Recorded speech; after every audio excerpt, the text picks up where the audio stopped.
Namanya terseret dalam kasus aliran dana bansos, Cita-Citata tak tinggal diam. Pasalnya, belum lama ini Komisi Pemberantasan Korupsi menyinggung soal nama-nama yang disebut menerima aliran fee dari perusahaan penyedia bantuan sosial COVID-19. Nama Cita-Citata dan anggota Badan Pemeriksaan Keuangan Ahsanul Kossasi disebut dalam persidangan di Pengadilan Tipikor Jakarta, Senin tanggal 8 Maret tahun 2021.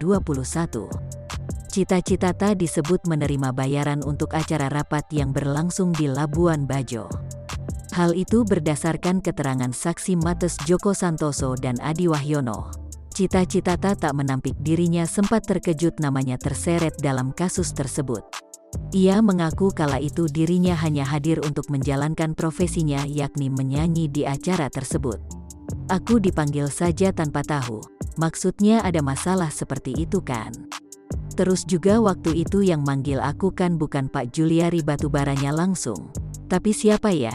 Aku lupa, kata Cita-Citata seperti dikutip tribunstyle.com dari kompas.com, Selasa tanggal 9 Maret tahun 2021.